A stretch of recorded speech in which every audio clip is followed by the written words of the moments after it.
Part 4 की शुरुआत उस सन्नाटे से होती है जो आरव के गायब होने के बाद अनन्या की जिंदगी में फैल चुका था, क्योंकि अब हर सुबह किसी उम्मीद से नहीं बल्कि किसी अनहोनी के डर से शुरू होती थी।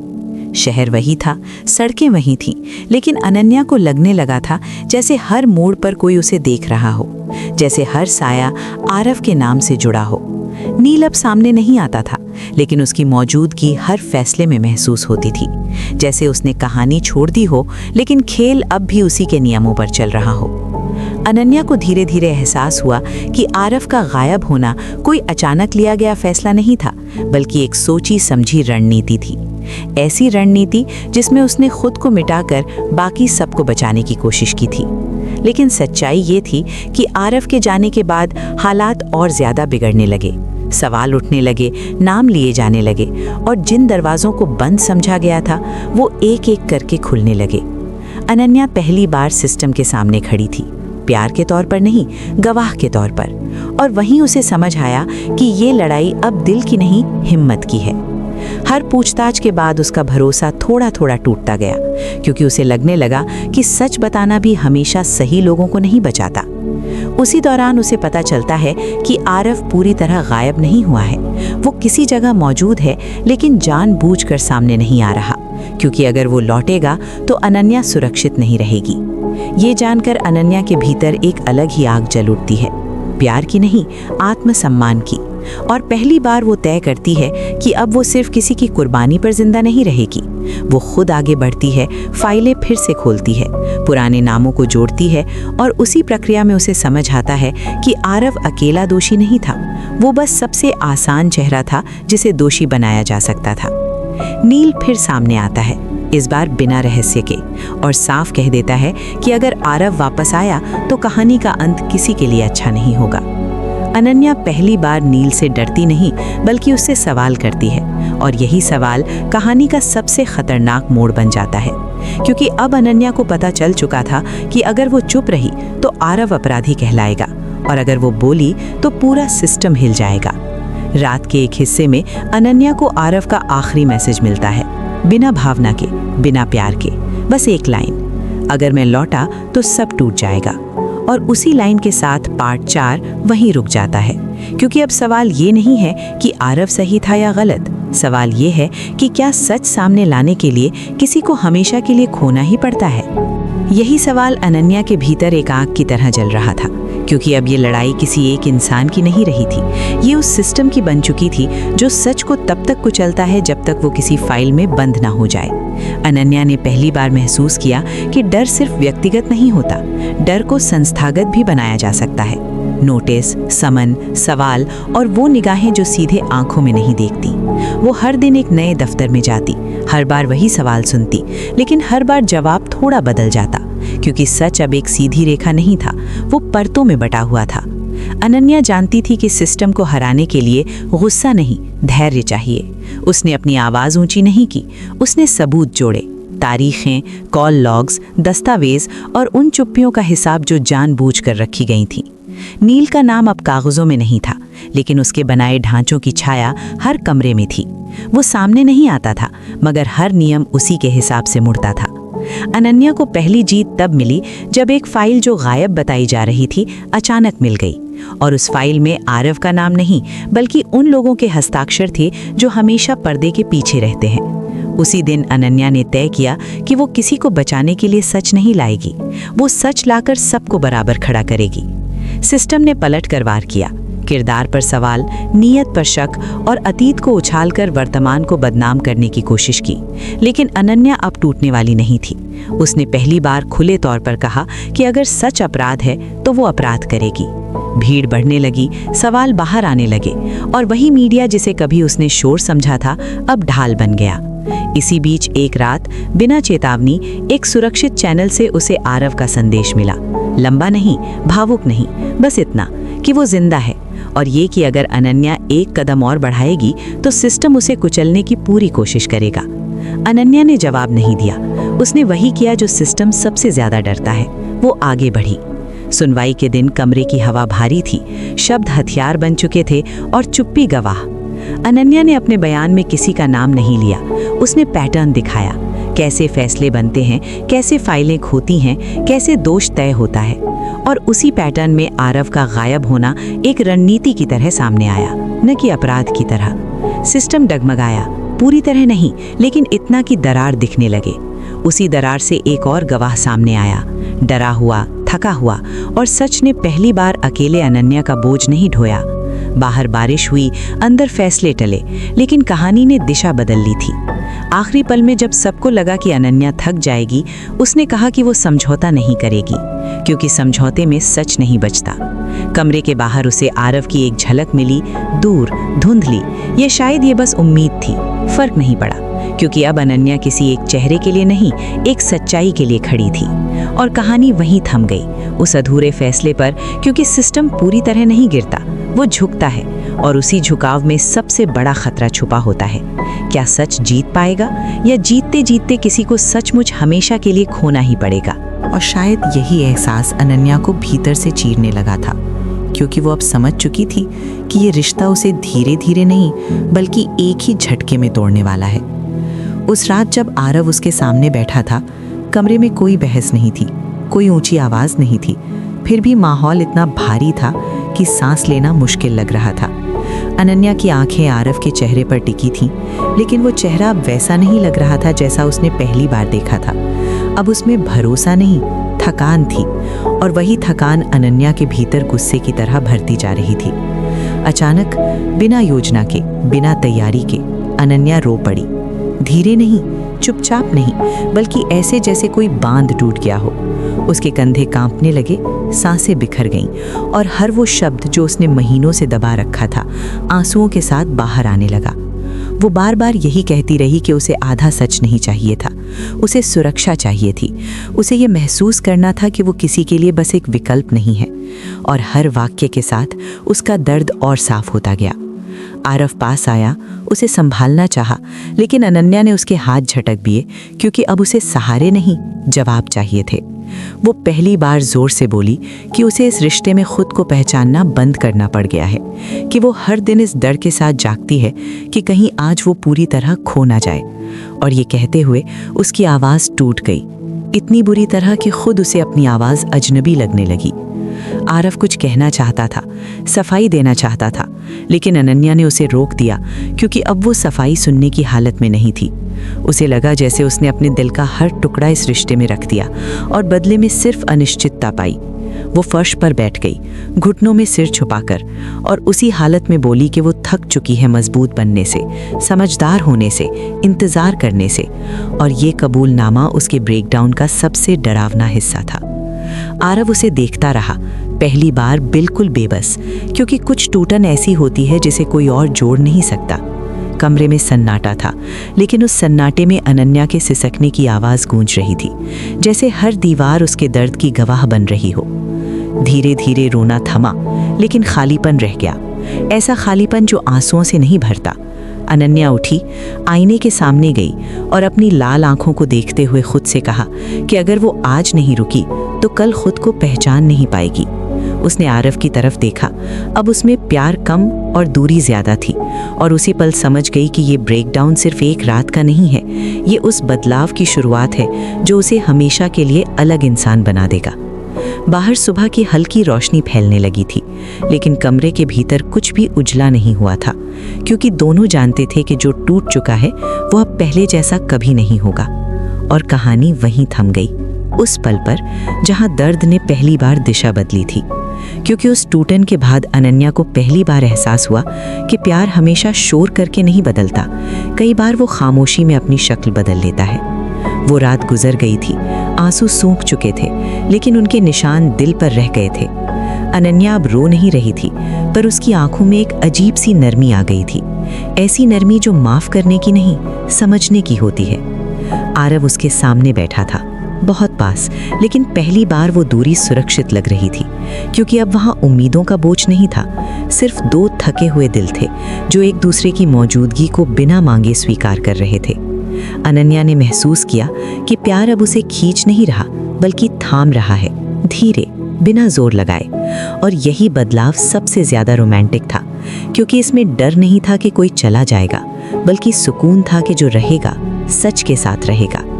आरव ने उसका हाथ नहीं पकड़ा, बस पास बैठा रहा और उस चुप्पी में अनन्या को पहली बार ऐसा लगा कि शायद प्यार का मतलब किसी को बदलना नहीं, बल्कि उसे वैसा ही देख पाना है जैसा वो है, कमजोर, उलझा हुआ, अधूरा। उसे याद आया कि उसने इस रिश्ते से कितनी बार भागने की सोची थी, लेकिन हर बार वही रिश्ता उसे खुद से मिलाने ले आया था। अब वो समझ रही थी कि दर्द ने दिशा बदली है। अब वो चोट नहीं दे रहा था, वो सिखा रहा था। आरव ने बहुत धीमी आवाज में कहा कि वो अनन्या को खोना नहीं चाहता, लेकिन अब वो उसे रोकना भी नहीं चाहता। और उसी एक वाक्य में वो सारा रोमांच था जो वादों से नहीं, आज़ादी से पैदा होता है। अनन्या मुस्कुराई, हल्की सी, थकी हुई, और पहली बार उसे लगा कि ये मुस्कान किसी डर से नहीं, एक फैसले से आई है। बाहर सुबह की हल्की रोशनी फैलने लगी थी, लेकिन कमरे के भीतर कुछ भी उजला नहीं हुआ था, क्योंकि दोनों जानते थे कि जो टूट चुका है वो अब पहले जैसा कभी नहीं होगा। और कहानी वहीं थम गई, उस पल पर जहां दर्द ने पहली बार दिशा बदली थी, क्योंकि उस टूटन के बाद अनन्या को पहली बार एहसास हुआ कि प्यार हमेशा शोर करके नहीं बदलता, कई बार वो खामोशी में अपनी शक्ल बदल लेता है। शायद यही सबसे खतरनाक सच्चाई थी, क्योंकि जो खड़ा रहता है वो दिखने लगता है, और जो दिखने लगता है उस पर निगाहें टिक जाती हैं। अनन्या जानती थी कि उसने युद्ध जीत लिया है, लेकिन शांति नहीं। सच ने उसे आज़ाद किया था, पर उसी सच ने उसे चिन्हित भी कर दिया था। रातें अब भी आती थीं, लेकिन नींद हल्की हो गई थी, जैसे दिमाग हमेशा किसी आहट की तैयारी में रहता हो।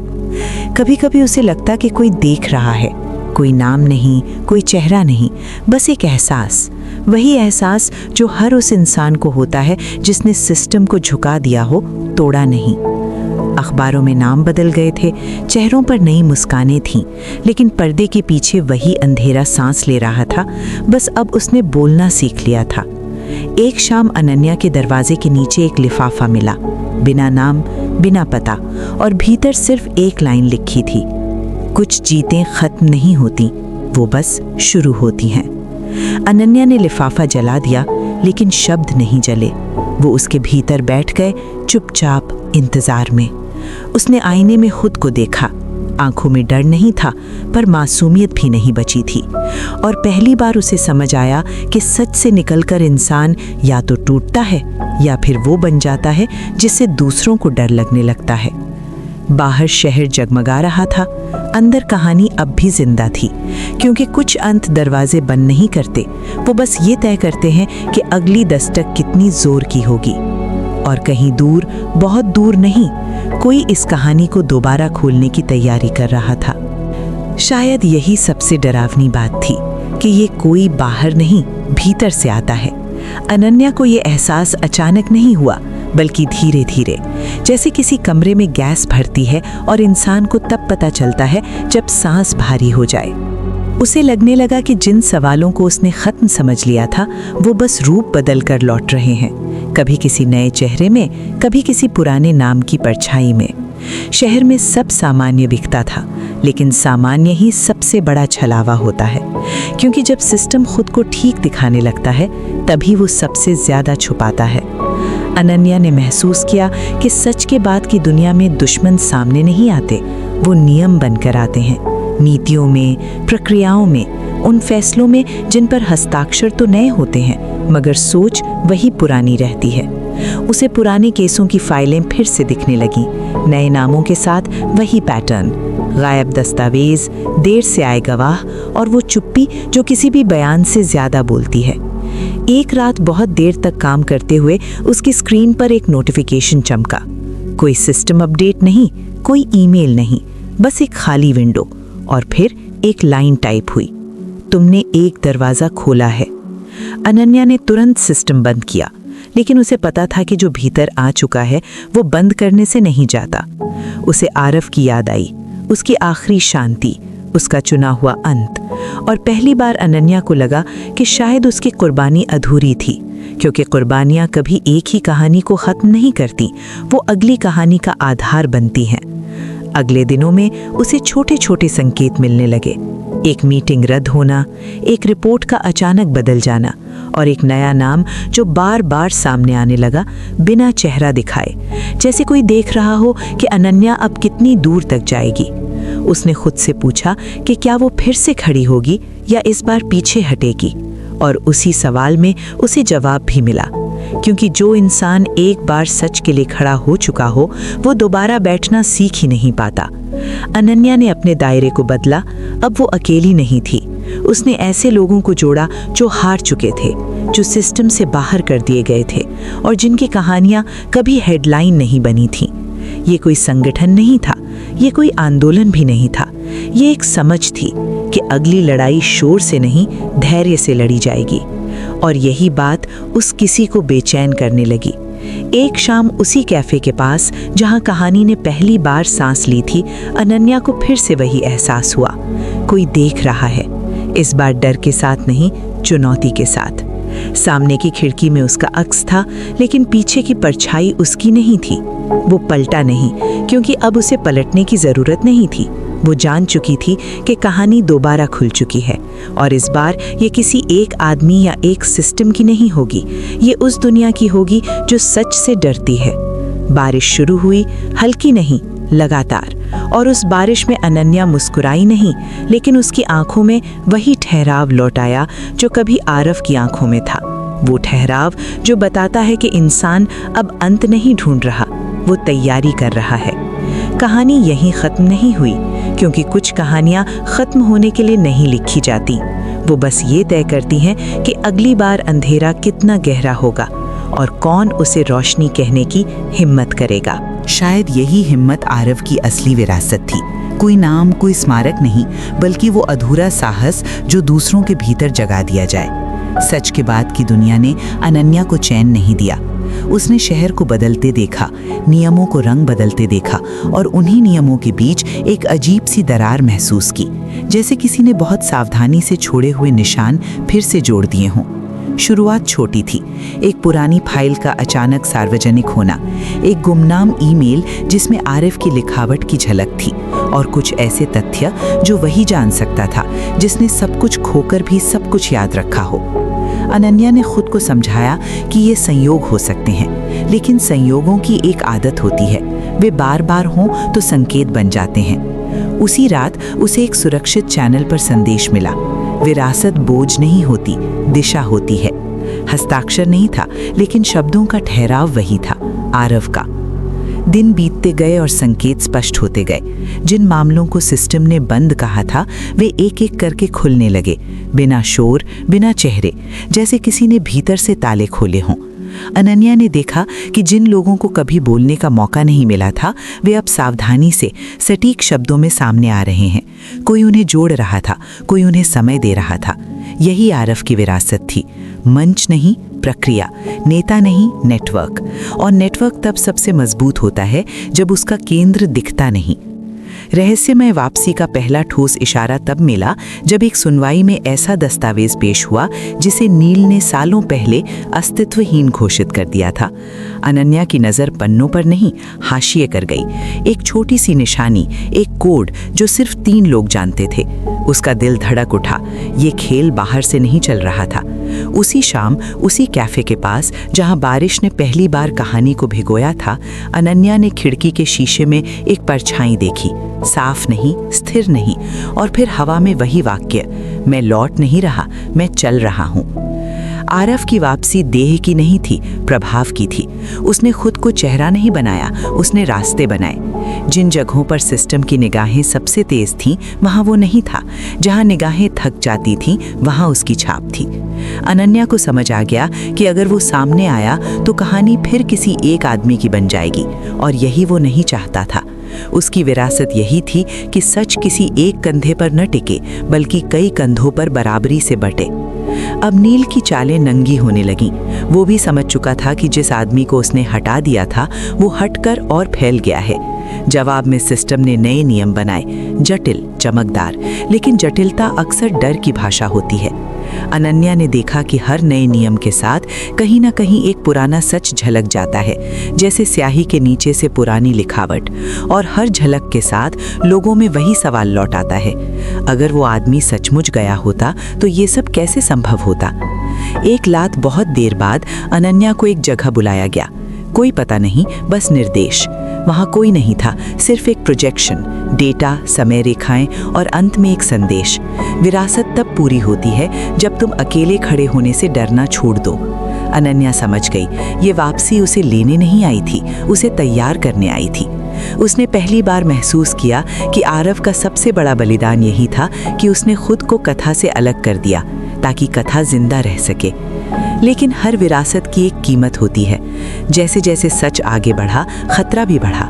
फोन खामोश होने लगे, कुछ लोग पीछे हटे और कुछ अचानक बहुत बहादुर हो गए। बहादुरी भी कभी कभी संदेहास्पद होती है। अनन्या जानती थी कि अंतिम टकराव व्यक्ति से नहीं, पैटर्न से होगा, और पैटर्न तोड़ने के लिए धैर्य चाहिए, वही धैर्य जो आरव ने उसे सिखाया था बिना सिखाए। रहस्यमय वापसी का अंतिम संकेत तब मिला जब एक सार्वजनिक मंच पर, ठीक उस पल जब सिस्टम को अपनी जीत का यकीन था, एक समन्वित खुलासा हुआ। एक नहीं, कई आवाजों में, और हर आवाज ने वही सच कहा, अलग शब्दों में।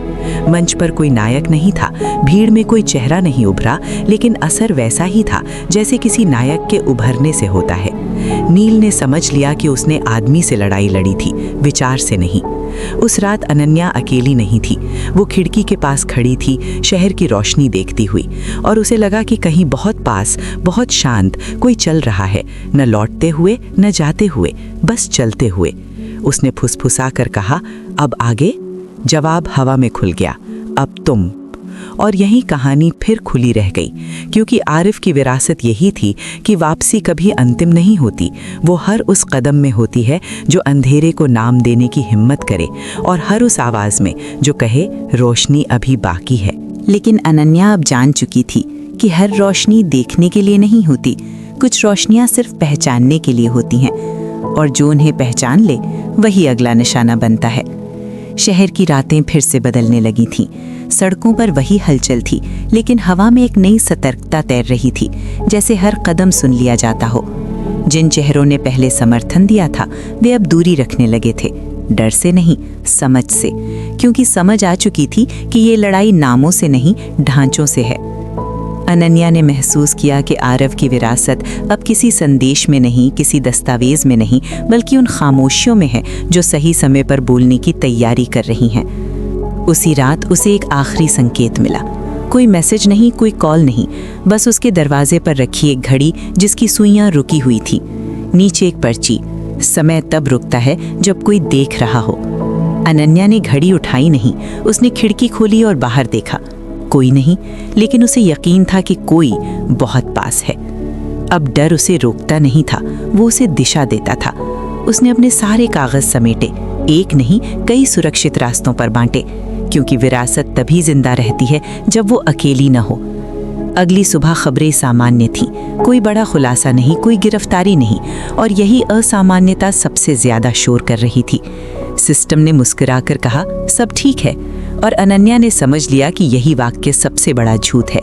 उसने पीछे मुड़कर नहीं देखा, क्योंकि पीछे देखने का मतलब होता है किसी को कहानी का केंद्र बना देना, और आरव ने यही तो नहीं चाहा था। शाम ढली, शहर की रोशनियां जलीं, और उसी रोशनी में अनन्या ने खुद से कहा कि अगर आज आवाज़ उठेगी तो कल किसी और की उठेगी, और यही सिलसिला अंधेरे को सबसे ज्यादा डराता है। तभी दूर कहीं एक परछाई हिली। चेहरा नहीं दिखा, कदम नहीं सुनाई दिए, बस एक एहसास, वही पुराना ठंडा सा एहसास कि कहानी देखी जा रही है। अनन्या रुकी, मुस्कुराई नहीं, घबराई नहीं, बस फुसफुसाई, मुझे पता है। हवा में जवाब नहीं आया, लेकिन शहर ने सांस बदली, जैसे किसी ने तय कर लिया हो कि अगली चाल अब किसकी है। और कहानी यही नहीं खत्म हुई, क्योंकि कुछ कहानियां अंत के लिए नहीं लिखी जाती, वो बस ये तय करती हैं कि अंधेरा कब लौटेगा और अगली बार कौन उसे रोशनी कहने की हिम्मत करेगा।